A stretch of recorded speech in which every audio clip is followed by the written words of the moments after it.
Selalu kita takut masa depan. Itulah indahnya Al-Quran. Kenapa Allah mendahulukan fala khaufun daripada walahum yahzanun? Barang siapa yang mengikuti petunjukku, jangan takut, jangan sedih.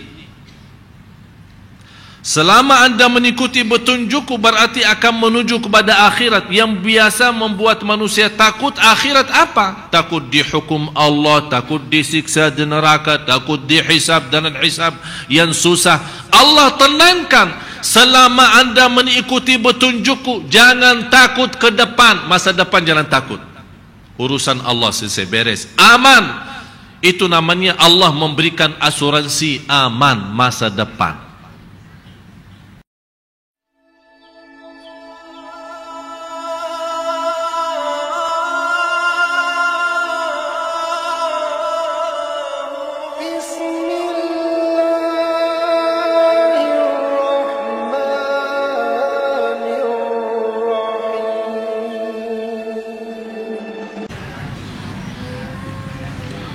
Bismillahirrahmanirrahim.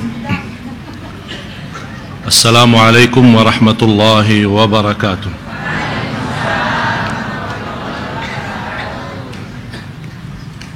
Alhamdulillahi rabbil alamin, wa ashhadu an la ilaha illallah wahdahu la sharika lahu waliyus salihin, wa ashhadu anna sayyidana wa nabiyyana Muhammadan abdullahi wa rasuluhu as-sadiqul amin.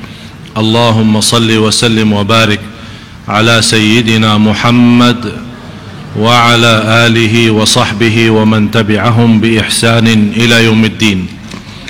سبحانك لا علم لنا إلا ما علمتنا إنك أنت العليم الحكيم. Maha suci Allah, saya tidak mempunyai ilmu apa-apa, hanya saja apa yang diberikan oleh Allah subhanahu wa ta'ala. Semuanya atas taufik Allah.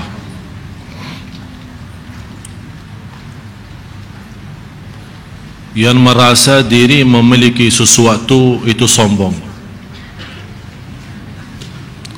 Yang semestinya kita selalu merasa diri milik Allah, hamba Allah, tidak bisa apa-apa, tidak bisa kemana-mana dari Allah dan kembali kepada Allah. Itu hakikatnya la haula wala quwata illa billah. Ibadah pun tidak bisa sempurna kalau bukan taufik Allah. Sebagaimana bersabda Rasulullah sallallahu alaihi wasallam, innallaha idza ahabba 'abdan. Saya paling suka hadis ini. Kalau Allah mencintai seorang hamba, berarti kalau Allah tidak mencintai seorang hamba, tidak dapat taufik. Dan selalu saya sampaikan, Allah memberikan dunia belum tentu Allah cinta. Jadi jangan anda merasa kekayaan itu tanda Allah mencintai kita. Adanya dunia, kehilangan dunia, sehat maupun sakit, senang maupun susah, itu sama sekali tidak ada tanda Allah cinta atau murka. Tapi yang menjadi tanda Allah mencintai seorang hamba, lihat agamanya. Semangatnya ibadah, semangatnya salat malam, semangatnya belajar, semangatnya untuk betul-betul menjadi orang yang bertakwa, jauh dari perkataan-perkataan yang tidak benar. Kalau orang sengaja dan jelas mencaci makinya, sikapnya menghadapi dengan ikhlas dan sabar. Apalagi yang tidak jelas, yang namanya isu dan fitnah, dia tidak sama sekali meresponi. Itulah tanda-tanda Allah mencintai orang itu. Inna Allaha idza ahabba 'abdan ista'malah. Kalau Allah mencintai seorang hamba, digunakan oleh Allah hamba itu. Digunakan apa? dibukakan pintu taufik. Sahabat bertanya, ya Rasulullah, bagaimana maksudnya digunakan? Dijadikan apa? Qalu wa kaifa yasta'miluhu ya Rasulullah? Qala yuwaffiquhu fi amali khair. Allah menggunakan hamba itu, dibukakan pintu taufiknya untuk berbuat amal saleh. Saat dia berbuat amal saleh itu, Allah perintahkan malaikatul maut, silahkan cabut nyawanya. Itu namanya husnul.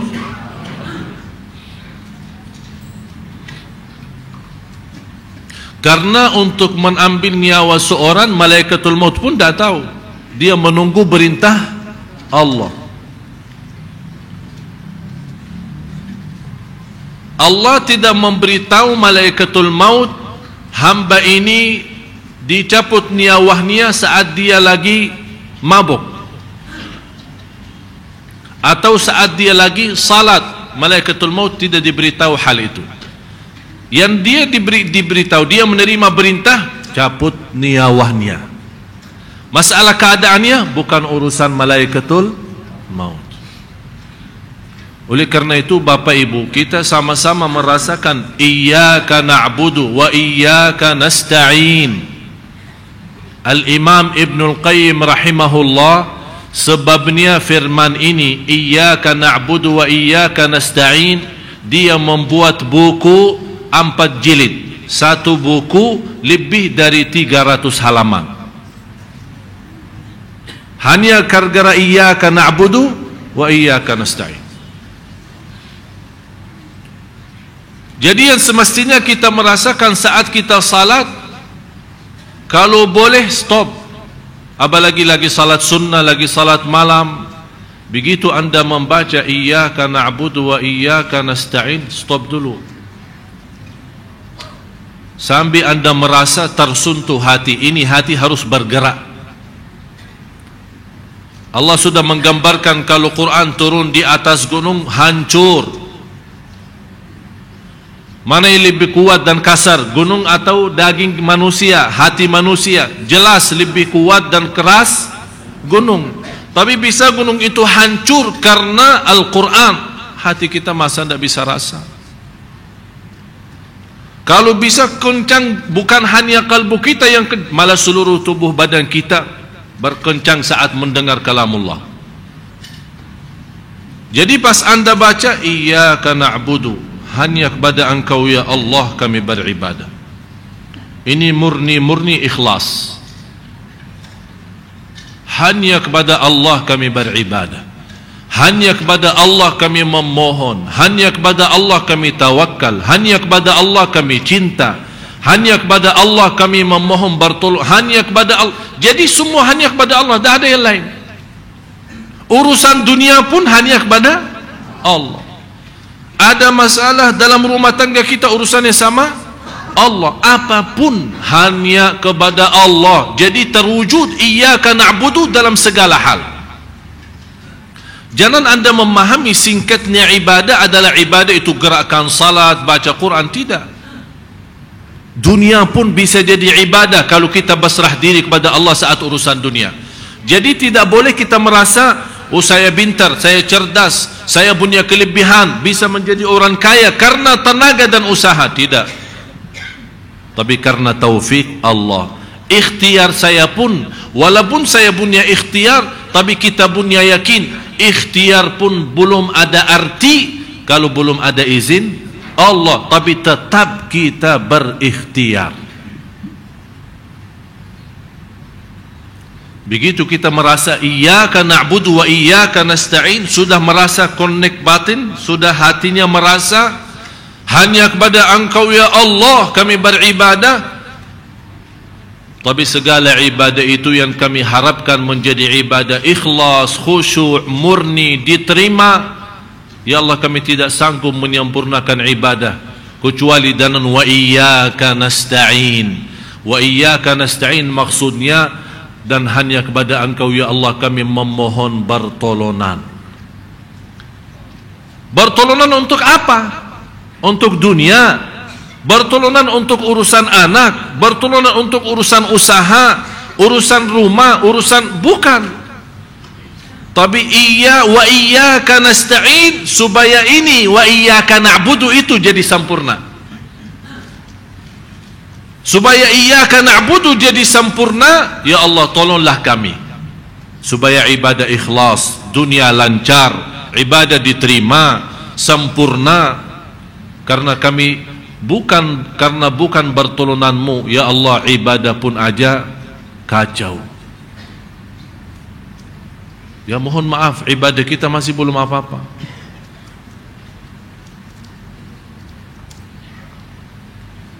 Beberapa hari ada satu cerita beristiwa. Saya telepon ke guru saya, silaturahim. Kemudian saya hampir lama tidak telepon beliau, dan berkata beliau, saya ada cerita indah buatmu. Saya mendengar sambil terputus teleponnya, isi pulsa lagi, terputus isi pulsa lagi, karena saya yang telepon.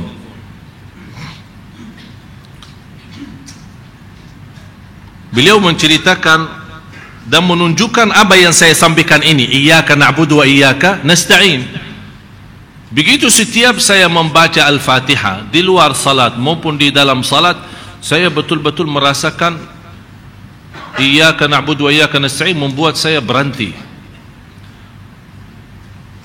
Sambil ulama berkata, barang siapa yang memahami iyyaka na'budu wa iyyaka nasta'in, dia mampu memahami Al-Fatihah. Barang siapa yang mampu memahami rahasia Al-Fatihah, dia akan mampu memahami segala isi Al-Quran.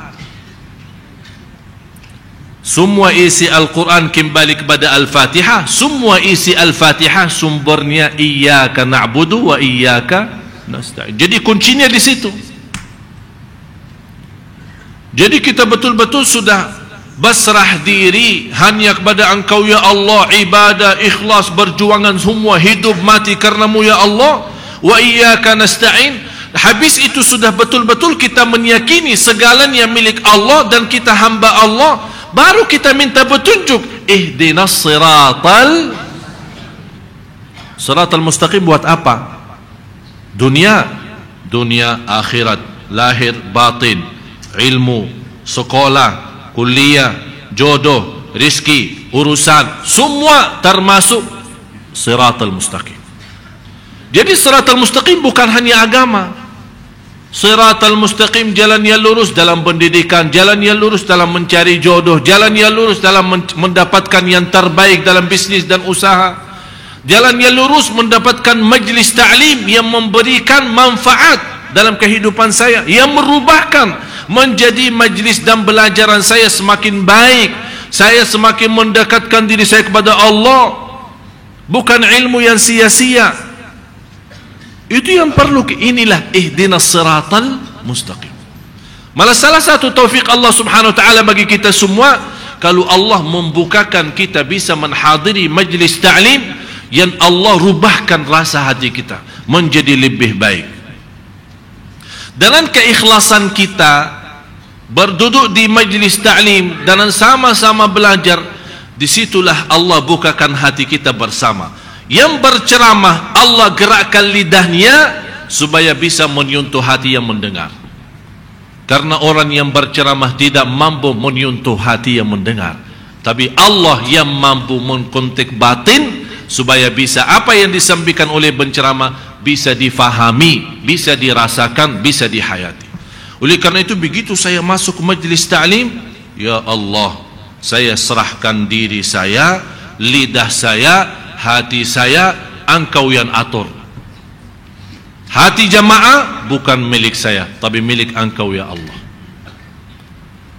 Jadi tidak boleh kita merasa diri pintar. Oh, saya pintar ceramah bisa membuat jamaah nangis, itu sombong. Yang membuat kita bisa nangis Allah.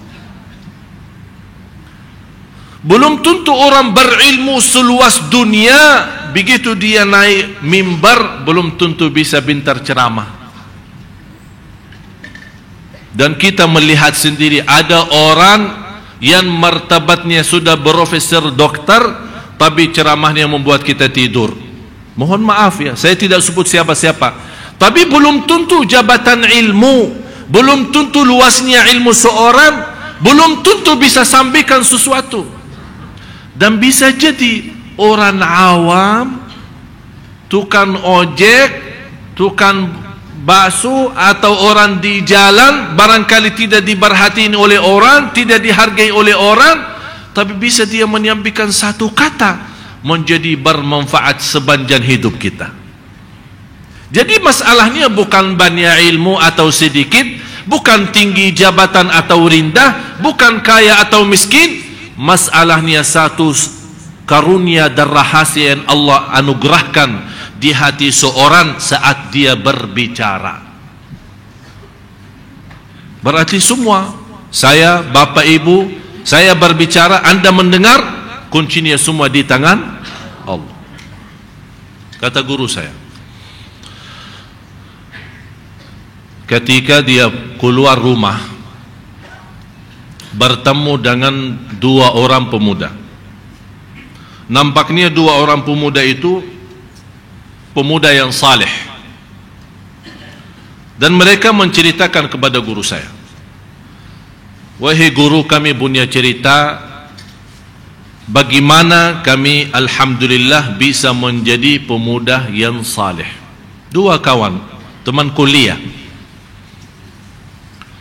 Ternyata cerita mereka ini berdua pemuda yang istilahnya biasa-biasa saja. Bunya masa jahiliyah, berbacaran, tidak salat, pemabuk, kesana kesini, tidak memperhatiin agama. Tapi gimana orang ini bisa menjadi saleh? Dia menceritakan ada satu peristiwa ketika malam hari, kalau kita bilang malam minggu, kalau di sana di Arab malam Kamis. Tahu malam Kamis? Kita malam Kamis ceramah. Kalau di sana malam Minggu, mereka di sana malam Kamis, karena Kamis sama Jumat libur di Arab. Kalau di sini Sabtu sama Minggu, jadi ada namanya istilah malam Minggu. Jadi kalau inti di Arab ke sana jangan tanya malam Minggu gimana, tanya aja malam Kamisnya gimana ya.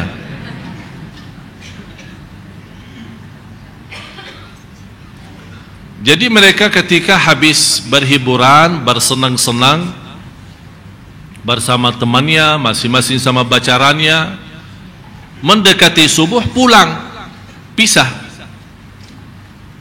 Dalam perjalanan dua anak muda ini, karena mereka sebagai anak kuliah tinggal sama, mereka berdua pulang. Dalam perjalanan melihat sebuah mobil. Di dalam mobil itu ada seorang ibu sudah tua. Mobil itu parkirannya di sebelah rumah sakit.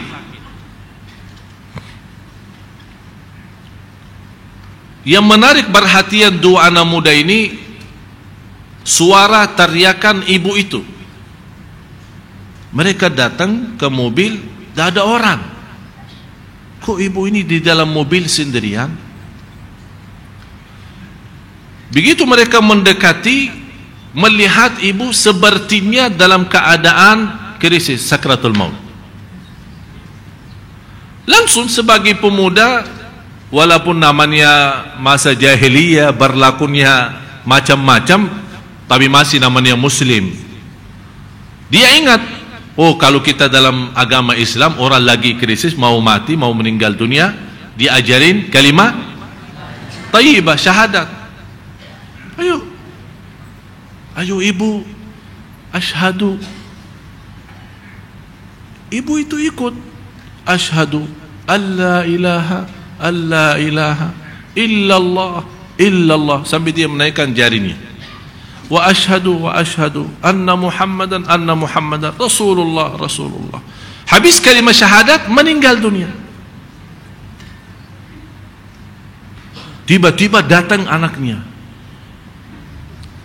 dari ruang rumah sakit, melihat ibunya meninggal, nangis. Ternyata anak itu baru saja menularkan ibunya, karena dari sisi medis dokter sudah angkat tangan, rencana mau antar ke rumah, mau rawat di rumah. Begitu melihat ibunya meninggal dunia, nangis dan dia berteriak, ibu, ibu, ibu. Niat baik dua pemuda ini, mereka menyampaikan, jangan nangis dong, jangan sedih. Ibumu alhamdulillah husnul khatimah, baru saja mengucapkan kalimat syahadat, malah tambah marah dan nangis. Kalian berbuat apa? Kamu belum tahu ibu saya siapa? Ibu saya orang Katolik.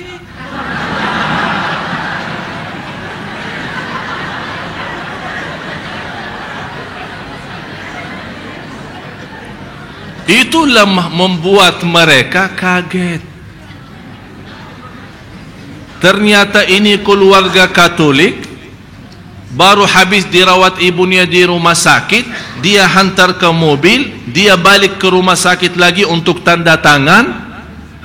Allah punya rencana menggerakkan dua pemuda, walaupun masih berlaku zaman jahiliyah, melewati tempat itu.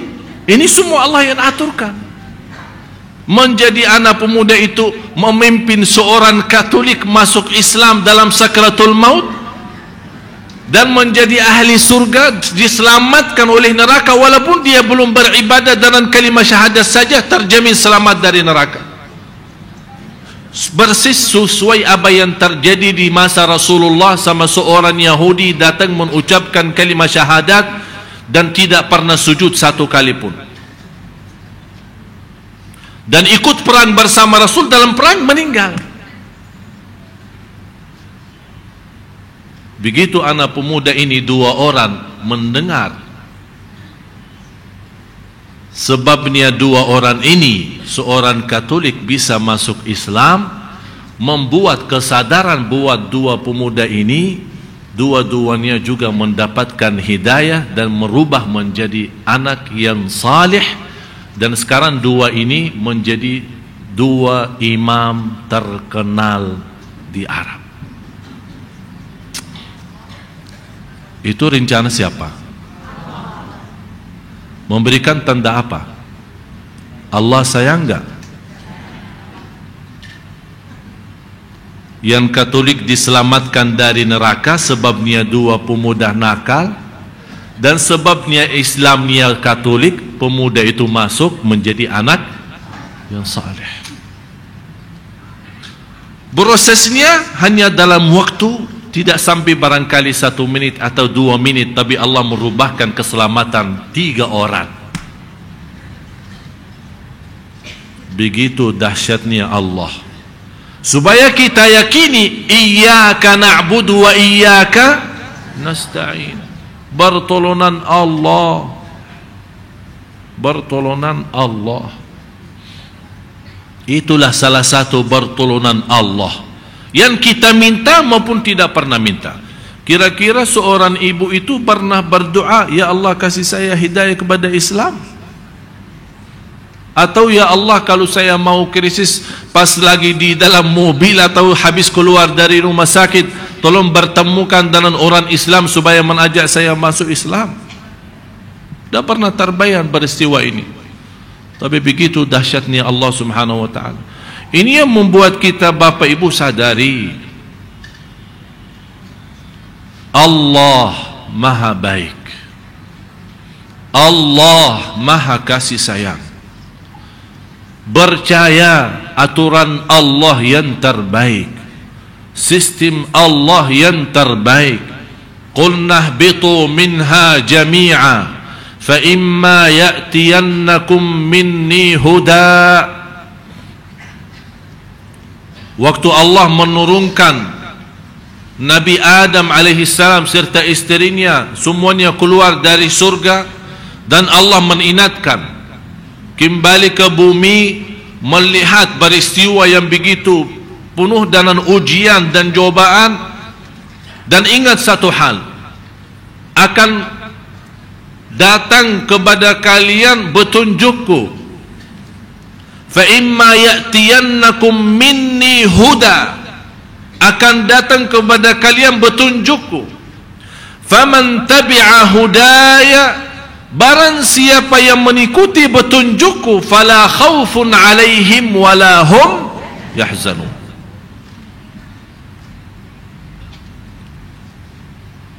Arti daripada fala khaufun, jangan takut. Betul? Wala yahzanun, jangan sedih. Pertanyaan saya, yang biasa kita takuti apa? Hah? Yang sudah lalu atau yang akan datang? Selalu kita takut masa depan. Itulah indahnya Al-Quran. Kenapa Allah mendahulukan fala khaufun daripada walahum yahzanun? Barang siapa yang mengikuti petunjukku, jangan takut, jangan sedih. Selama anda mengikuti petunjukku, berarti akan menuju kepada akhirat. Yang biasa membuat manusia takut akhirat apa? Takut dihukum Allah, takut disiksa di neraka, takut dihisab dan hisab yang susah. Allah tenangkan, selama anda mengikuti petunjukku, jangan takut ke depan. Masa depan jangan takut. Urusan Allah selesai, beres, aman. Itu namanya Allah memberikan asuransi aman masa depan. Tapi ya Allah, anak saya, urusan yang lalu, rumah yang saya tinggalin, harta, apa? Pasti akan merasa sedih. Kata Allah, walahum yahzanun, kami uruskan juga. Jadi depan belakang jangan fikirin. Yang penting anda pusatkan fikirannya, faman tabi'a hudaya, barang siapa mengikuti petunjukku, tidak akan takut masa depan dan tidak akan sedih masa yang sudah lalu. Di surat Taha, faman ittaba'a hudaya fala yadhillu wala yashqa, barang siapa yang mengikuti petunjukku tidak akan tersesat di dunia dan tidak akan celaka di. Jadi satu ayat menamankan urusan akhirat kan? Fala khaufun, ini urusan akhirat, urusan depan. Di ayat ini surat Taha, Allah menamankan soal urusan dunia. Jadi dalam bahasa lain, kalau yang masih mengutamakan dunia, Allah sudah amankan fala yadhillu wala yashqa. Yang masih mengutamakan akhirat, Allah juga di ayat yang lain menamankan fala khaufun alaihim wala hum yahzanun. Kalau Allah berkata fala yadhillu wala yashqa, atau Allah berfirman fala khaufun alaihim wala hum yahzanun, percaya enggak? Percaya enggak Bapak Ibu? Kok kebenarannya Quran ini ya? Percaya enggak? Tapi kenapa yang kita lihat banyak manusia tidak percaya? Karena kepercayaan bukan sebuah kata yang dikeraskan suaranya seperti baru saja Bapak Ibu percaya.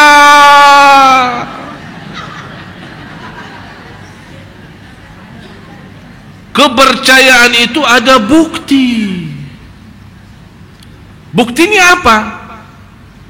Faman tabi'a hudaya, barang siapa yang mengikuti petunjukku. Jadi tanda besar kepercayaan kita tidak perlu teriak, tapi wujudkan dalam kehidupannya anda betul-betul percaya. Ada seorang datang kepada ulama melaporkan dan menadu kenaikan harga barang. Ini semacam bermasalah di Indonesia. Naik minyak, naik beras, naik sambil biaya tol naik juga. Bajaknya naik, ini naik. Yang saya heran, selama saya di Indonesia belum pernah mendengar iman yang naik. Kapan iman naik? Semuanya naik, dosa pun naik, iman masih, kalau masih stabil syukur, malah menurun. Ini masalahnya. Jadi ada orang datang kepada seorang ulama, dia menadu bermasalah, naik semua barang, harga roti naik, harga ini naik. Apa jawabannya ulama? Saya tidak mau tahu. Saya beribadah kepada Allah sesuai perintahnya, dan Allah yang memberi rizki sesuai janjiannya. Selesai. Faham gak hikmah itu? Aku beribadah karena yang Allah perintahkan saya ibadah, bukan perintahkan saya rizki. Kenapa saya pusing soal rizki? Saya menyempurnakan ibadah sesuai perintahnya, dia penuhi rizki sesuai janjiannya. Udah selesai. Sekarang yang menjadi masalah, kita tidak beres urusan sama Allah, pusing urusan rizki. Akhirnya apa? Ibadah tidak beres, rizki pun tidak beres.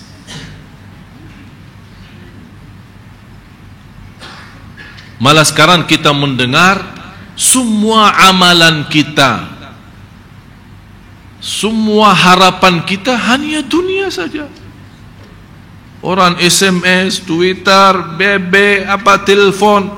Syekh, amalan supaya lancar usaha, amalan supaya dapat jodoh, amalan rumah tangga sakinah, amalan supaya dapat keturunan, amalan, semua masih terlibat dunia saja.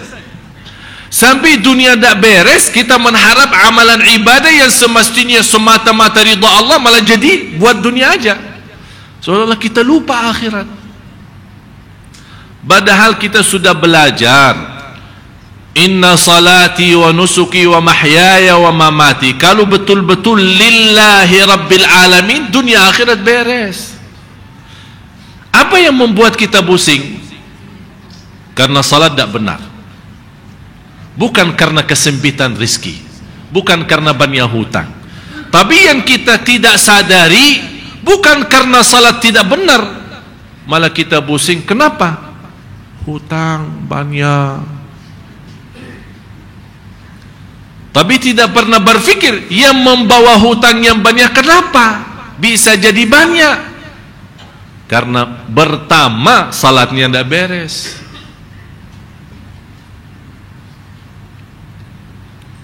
Bapak ibu jamaah sekalian, dosa itu salah satu penyakit yang sangat cepat menghancurkan iman dan berkah rizki. Semua bapak ibu berdoa minta rizki, harus percaya dan wajib percaya bagi Allah sangat mudah membagi rizki untuk kita semua. Tidak sulit. Tidak sulit. Tapi kenapa kita berdoa merasa tidak diijabah oleh Allah? Kenapa kita sudah sekian tahun bisa merasa diuji oleh Allah terus? Padahal kita berdoa, berzikir sebanyak-banyaknya. Karena bermasalahnya yang membuat telat diijabah dan dikabul oleh Allah. Berdoa, jalan dosa pun masih jalan. Ini yang membuat proses tunda ijabah doa, tunda kemudahan, tunda keinginan. Bukan tidak diterima, sudah diterima, tapi proses lama. Kenapa membuat dia proses lama? Dosa dan maksiat. Dosa mata, dosa lidah, dosa telinga, dosa tangan, dosa perbuatan kaki, dosa sembunyi, dosa terangkan, dosa besar, dosa kecil, semua terhitung dosa. ketinggalan salat berjamaah dosa, ketinggalan takbirah pertama yang menjadi kemuliaan bagi orang salih yang sudah dijaminkan oleh Rasulullah SAW selamat dari neraka, yang bisa menjaga takbirah pertama sama imam selama 200 kali salat 40 hari. 40 hari, bukan 40 salat, 40 hari.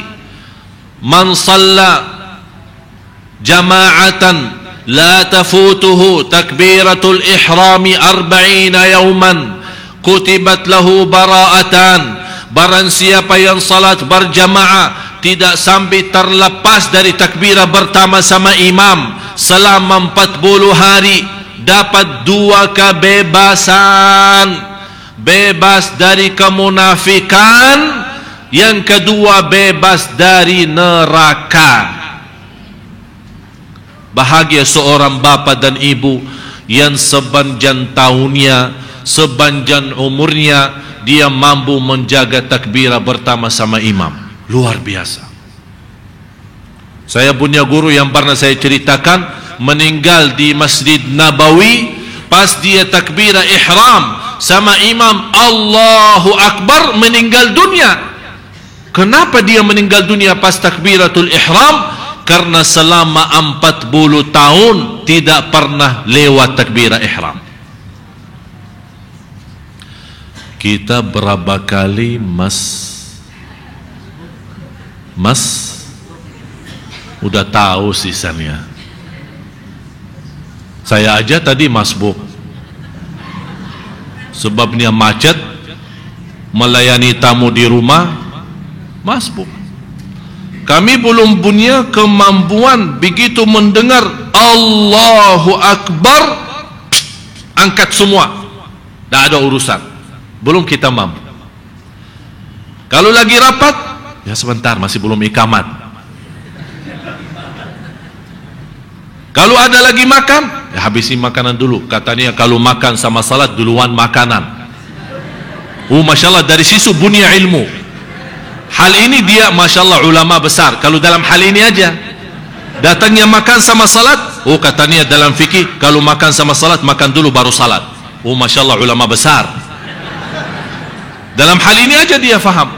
Azannya jangan kemana-mana, sesaat lagi kita آتي سيدنا محمدا الوسيلة والفضيلة والشرف والدرجة العالية الرفيعة وابعث المقام محمودا الذي وعدته إنك لا تخلف الميعاد.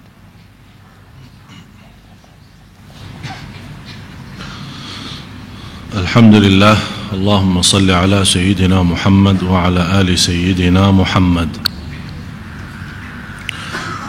Bapak Ibu jamaah sekalian yang dimuliakan Allah Subhanahu wa taala, kembali kita sebagai hamba Allah Subhanahu wa taala tidak bisa dan tidak mampu melepaskan diri daripada Allah Subhanahu wa taala. Oleh karena itu selalu kita merasa dalam sisa umur kita, selalu kita merasa diri butuh sama Allah. Tunjukkan kemiskinannya, kefakirannya, kelemahannya, kebodohannya, kekurangannya. Kita tidak bisa apa-apa. Kita saat berbanyak zikir kepada Allah Subhanahu wa taala, kita meyakinkan diri kita, wa khuliqal insanu dha'ifa, manusia diciptakan dalam keadaan lemah. Lemah, tidak bisa apa-apa. Ikhtiar pun kalau tidak disertai dengan taufik dan karunia Allah, ikhtiar pun gagal. Oleh karena itu saat kita berikhtiar, walaupun gagal, tidak merasa kecewa hati, kita sudah meyakinkan ikhtiar pun kalau tidak disertai dengan karunia Allah bisa gagal. Berarti kalau kita merasa gagal karena belum dikarunia Allah, bukan berarti kita putus asa, tidak boleh berikhtiar. Silahkan berikhtiar lagi, 2 kali, 3 kali dan seterusnya. Malah justru berbanyak ikhtiar menunjukkan kita masih yakin dan percaya, hanya menunggu saatnya kapan tiba karunia Allah untuk kita. Dan begitu seorang hamba selalu meyakini, karena kita milik Allah, lahir batin segala urusan kita hanya Allah yang atur, dan kita percaya aturan Allah itu yang terbaik. Wa asa an takrahu syai'an wa huwa khairul lakum Bisa anda membenci sesuatu, tapi sesuatu itu bisa baik bagimu. Wa asa an tuhibbu syai'an wa huwa syarrul lakum. Bisa anda menyukai sesuatu, tapi sesuatu itu bisa menjadi bahaya dan menjadikan kecelakaan bagimu. Wallahu ya'lamu wa antum la ta'lamun. Allah saja yang Maha tahu. Kita tidak tahu apa-apa. Bukti kita tidak tahu apa-apa, keluar dari masjid aja tidak tahu mau kemana. Bisa Allah mengarahkan tujuan kita ke tempat yang lebih baik. Oleh karena itu kita percaya dan kita selalu berusaha berbuat baik. Islam, Bapak Ibu, indah dan sederhana. Kalau anda merasa beban menjalankan agama Islam, berarti anda salah menjalankan Islam. Bukan Islam yang beban atau Islam yang sulit. Islam mudah, Islam enak, Islam sempurna, Islam sederhana, Islam rahmatan lil alamin. Tidak ada susahnya sama sekali. Tapi kita yang salah faham, kita yang salah jalankan. Akhirnya kita merasa banyak beban dan banyak keberatan. La tahqiranna minal ma'ruf. Salah satu bukti kemudahan Islam itu, bersabda Rasulullah SAW, jangan engkau menghina perbuatanmu sekecil apapun. Kadang-kadang kita merasa harus sebanjan malam salat malam, harus sebanjan siang berpuasa, harus sebanjan waktu baca Quran, harus sebanjan waktu berbuat silaturrahim dan banyak amal salih. Allah tidak minta Bapak Ibu 24 jam ibadah. Malah di hukum Islam dilarang. Tidak boleh sepanjang hari, pagi sampai malam terus ibadah saja. Malah Rasul pernah melihat seorang duduk di masjid di waktu bukan waktu salat. Kata Rasulullah SAW, kenapa duduk di masjid? Kata beliau, saya mau beribadah, tidak mau usaha dan tidak mau dunia. Rasulullah SAW negur dan marah. Keluar dari masjid, berusaha, berjuang, cari nafkah, cari rizki, berjuang di muka bumi dan tetap ibadah berjalan. Huwa alladhi khalaqal mauta wal hayata liyabluwakum ayyukum ahsanu amala, bukan sebanyak amal. Ahsanu beda sama aktharu. Aktharu artinya banyak, tapi ahsanu yang terbaik. Allah minta yang terbaik, biarpun sederhana. Bisa satu senyuman melamatkan kita dari neraka. Belum tentu orang bangun masjid yang megah mewah bisa menghabiskan miliaran, tapi karena bukan lillah, tapi senyum lillah, malah senyum yang membawa dia selamat. Bukan masjid yang besar yang habis miliaran. Jadi masalah rahasia amal saleh itu kita tidak bisa tentukan, oh karena amalan saleh ini saya berbuat begitu istimewa, dahsyat, besar, belum tentu di situ diselamatkan. Oleh karena itu saya nasihatin Bapak Ibu 3 hal. Tolong ingat, Allah rahasiakan di tengah manusia waliullah. Tidak ada yang bisa tahu siapa waliullah. Allah rahasiakan wali di antara manusia. Tidak ada yang boleh tahu siapa waliullah. Kenapa? Supaya jangan anda menghina manusia. Kalau anda salah menghina seorang, ternyata orang itu waliullah, berarti anda menjadi musuh Allah dunia akhirat. Hati-hati, jangan main-main sama Allah. Tukang parkir bisa jadi waliullah, Allahu a'lam, bisa jadi. Kenapa Allah rahasiakan di antara manusia ada waliullah yang tidak boleh ditahu sama manusia? Supaya kita belajar jangan menghina manusia siapapun. Supaya jangan sampai kita salah menghina seorang, ternyata orang itu waliullah di sisi Allah. Kalau kita sudah menghina waliullah, kita sudah musuh Allah. Na'udzubillah. Yang kedua, Allah rahasiakan ridha dalam ibadah. Tapi kita tidak tahu ibadah yang mana bisa mendapatkan ridha Allah. Allah rahasiakan. Ternyata keridhaan Allah ada di dalam ibadah. Tapi yang mana? Oleh karena itu disuruh bermacam-macam ibadah. Salat malam sedikit-sedikit, bersedekah sedikit-sedikit, jaga jamaah, silaturrahim. Jadi anda berusaha punya amal salih di macam pihak, di macam tempat, di macam amalan gitu. Jadi jangan hanya fokus satu, seolah-olah saya tidak mau barnya, saya tidak mau pusing, cukup salat malam, sisa umur saya semua seterusnya salat malam. Ternyata perhatian kita kepada pembantu yang ada di rumah kita lebih mulia daripada salat malam sendiri. Oleh karena itu Anda usahakan jadi sederhana. Salat malam sederhana, ada sedikit memperhatikan pembantu kita, ada sedikit senyum sama supir kita, ada sedikit baik sama tukang parkir kita yang di depan rumah, ada sedikit memperhatikan tetangga kita. Jadi setiap berbuat baik kita punya sebagian, biarpun kecil, biarpun sederhana. Kenapa? Karena kita tidak tahu di mana Allah sembunyikan ridhanya.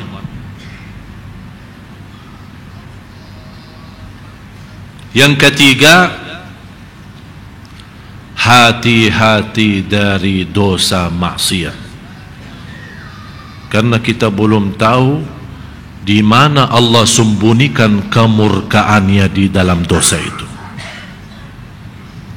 Bisa sebabnya satu dosa Allah murka kita dunia akhirat. Hati-hati. Oleh karena itu yang merasa diri berbuat dosa, segera berbanyak istighfar. Jangan sampai kita kena murka Allah. Kalau sudah kena murka Allah, na'udzubillah, celaka dunia akhirat. Tidak ada yang bisa menolong kita, tidak ada yang bisa kasih sayang kita, tidak ada yang bisa memberi bantuan untuk kita, tidak ada yang bisa memberikan tanda kehormatan atau kemuliaan untuk kita kalau Allah sudah murka. Mudah-mudahan kita diselamatkan oleh Allah dari kemurkaannya. Kita sebagai manusia memang tidak terlepas dari dosa, tapi jangan sampai kita berbuat dosa itu sampai kita merasa suka. Kenapa tidak mau tinggalin dosa itu? Karena sudah suka. Kalau na'udzubillah sudah sampai segitu, itu tanda Allah sudah murka orang itu. Oleh karena itu Bapak Ibu berbanyak istighfar. Karena dua hal yang menjaminkan umat ini tidak tersiksa, umat ini tidak dihukum sebagaimana umat yang terdahulu. Umat Nabi Nuh karena kekafirannya Allah menghukumkan mereka tenggelam, banjir besar, mati. Ada sekarang Bapak Ibu keturunan Nabi Nuh? Hah? Coba tanya nenekmu. Ada kakek saya Nabi Nuh? Tidak ada yang tersisa.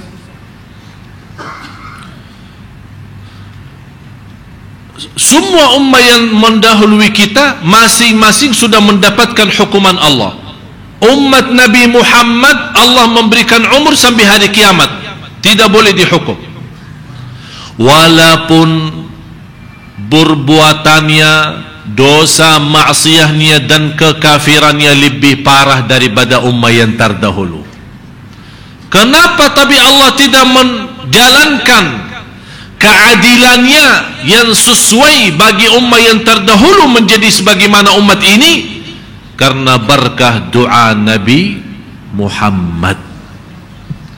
Ya Allah, jangan menhanuskan dan menghabiskan, membinasakan umatku.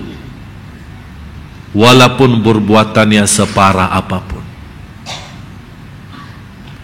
Dan Allah berfirman, wa ma kana Allahu mu'adzibahum di surat At-Taubah, wa ma kana Allahu mu'adzibahum wa anta fihim. Allah tidak akan menghukumkan umatmu selama Anda masih ada. Berarti salah satu yang melindungi umat ini dari siksa, yang dimaksud siksa bukan sebagian, bisa sebagian karena musibah, sebagian karena azab, sebagaimana kita melihat mendengar berita-berita. Yang dimaksud di sini siksa, siksa umum yang menhanuskan dan membinasakan umat ini, tidak ada yang tersisa. Itu Rasul sudah berdoa. Allah sudah menjaminkan, selama engkau wahai Nabi Muhammad ada di tengah umat Islam, aku janji tidak akan menyiksakan mereka sampai binasa. Tapi Nabi Muhammad sudah tidak ada, sudah meninggal. Apakah ada jalan lain ya Allah supaya kita masih dalam lindunganmu ya Allah dari hukum binasa? Ada di lanjutan ayat itu, wa ma kana Allahu mu'adzibahum wa hum yastaghfirun. Selama mereka masih beristighfar, aku janji tidak akan menghukumkan binasa.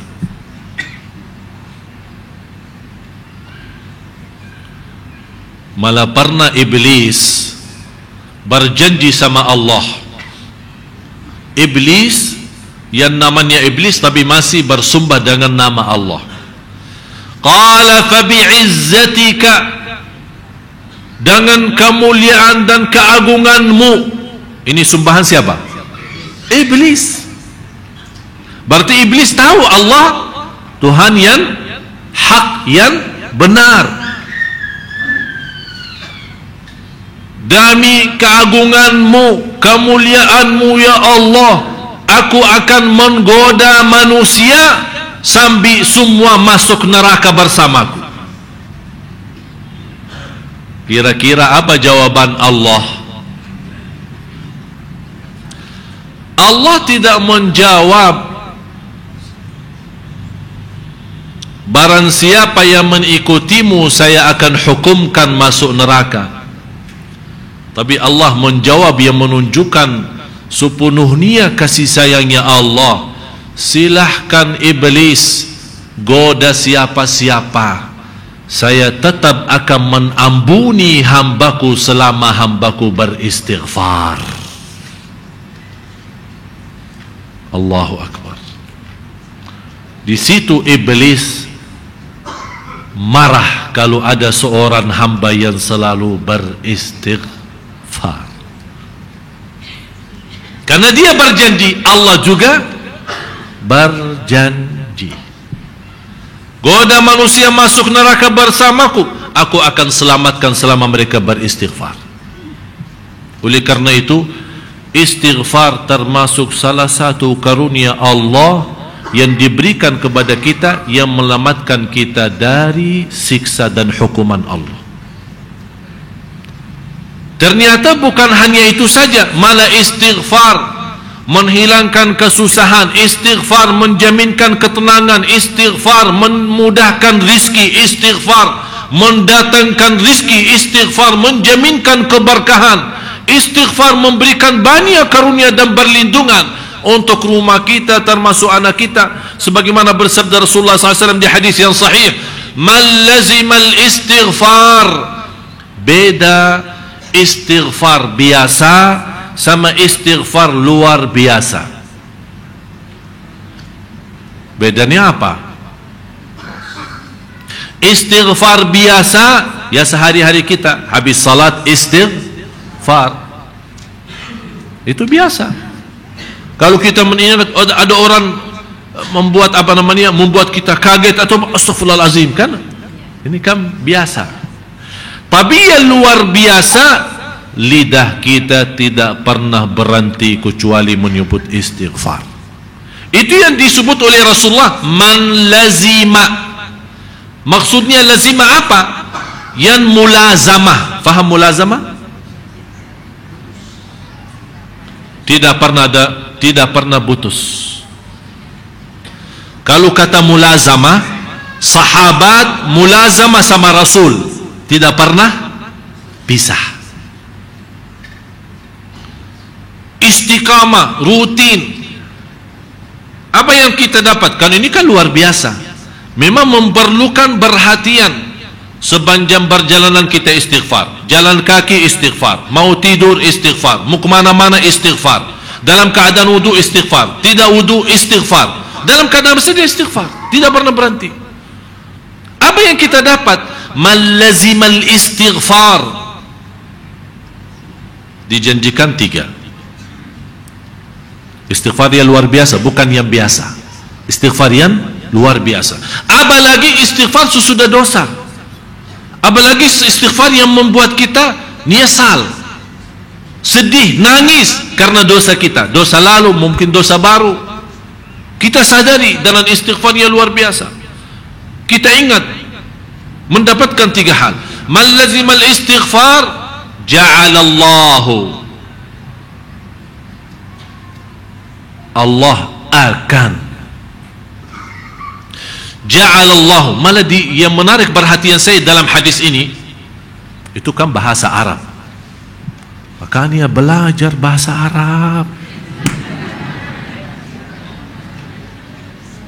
Kata Allah ja'alallahu lahu. Kata ja'ala sudah beres, bukan saya ja'alu. Saya ja'alu akan nanti urusannya nanti. Tapi kalau ja'ala sudah selesai. Man lazimal istighfar, setiap kesusahan diberikan kemudahan. Ini yang pertama. Ja'alallahu lahu min kulli hammin faraja. Kata hammin ini sebenarnya, kata hammin itu jauh lebih daripada kata susah. Kita sudah susah sambil terbawa dalam fikiran dan mimpi kita. Faham gak? Kita susah, saking susah sambil terbawa dalam fikiran dan mimpi, sambil dalam mimpi terbawa. Sambil mimpi aja tidurnya tidak tenang gara-gara susah itu. Itu namanya ham. Ja'alallahu lahu min kulli hammin faraja. Setiap ham yang membuat kita pusing, saking susahnya sambil tidak tenang tidur, tidak ada nafsu makan. Ada orang saking susah sudah tidak ada nafsu makan. Saking susah malah dia berencana bunuh diri. Kan susah kan macam-macam. Semua bapak ibu kan susah kan? Susah enggak? Ya susah. Dia datang ke Sunda Kelapa susah juga, macet. Karena perjalanan apa kan namanya susah. Tapi kan martabat susah, tingkatan susah macam-macam. Tapi ada martabat susah itu yang namanya ham. Itu saking susahnya malah ada orang berpikir bunuh diri sudah daripada hidup begini. Itu namanya ham. Kata Rasulullah, dengan mulazamah rutin berpanjang waktu istighfar itu terjamin ham itu hilang. Allah kasih jalan keluar.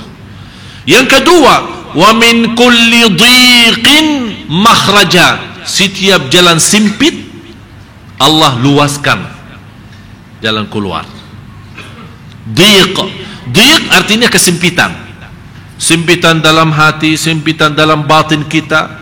Malah kadang-kadang saking sempit itu, ya Allah, kita melihat mukanya aja sudah seram.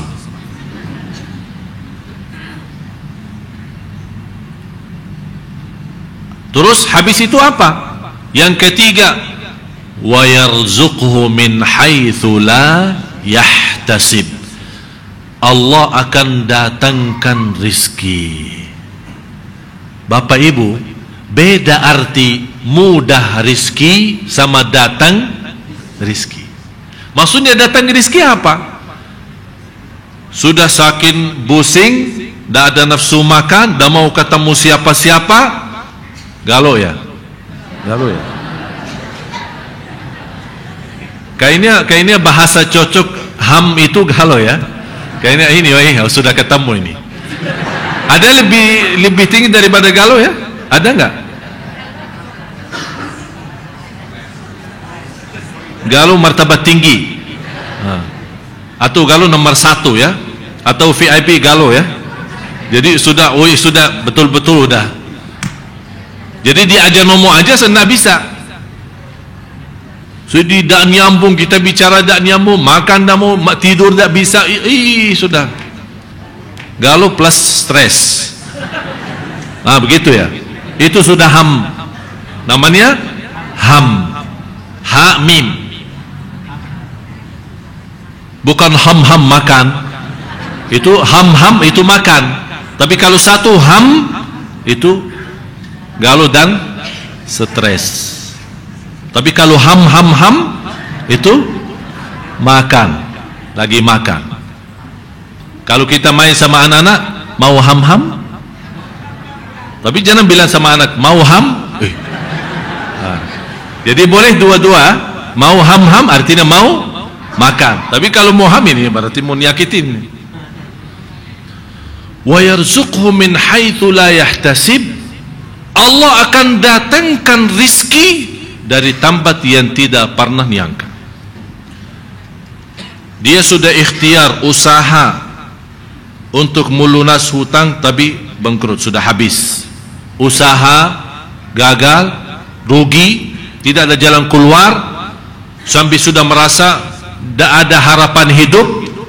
Dia duduk di rumah menjalankan ibadahnya, ikhtiarnya. Ini kan salah satu ibadah pun bisa menjadi ikhtiar. Ibadah bisa menjadi ikhtiar saat kita galau. Di antara ikhtiar istighfar. Jadi jangan Anda berpikir ikhtiar harus keluar rumah, harus minta tolong orang. Sebelum minta tolong orang, minta tolong Allah. Apa ikhtiar saya? Istighfar. Pas begitu kita lagi sibuk istighfar, malah wa yarzuqhu min haitsu la yahtasib, terbukti ada orang tutup rumah membawa uang lunas hutang kita. Demi Allah Bapak Ibu, peristiwa ini terjadi sama saya sendiri. Udah saya basrah, sudah tidak ada jalan keluar. Duduk istighfar. Saking banyak istighfar, kadang-kadang suap makanannya di antara suap pertama sama yang kedua saya sebut istighfar. Saking banyak istighfar. Astagfirullah. Udah basah, sudah tidak ada jalan. Saya tidak ada jalan keluar. Sambil mau berfikir mencari jalan keluar, tidak bisa.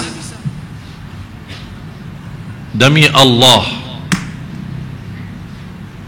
saya menerima SMS sambil saya tidak kenal dari mana, ada setoran masuk rekening saya yang melunaskan hutang. Siapa orangnya? Saya datang minta info dari bank, tidak ada nama.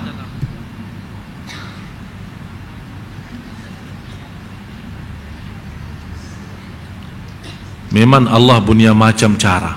Bukan satu, bermacam cara. Tapi sebelum Allah tunjukkan bermacam cara itu, Allah mau lihat kita percaya apa tidak.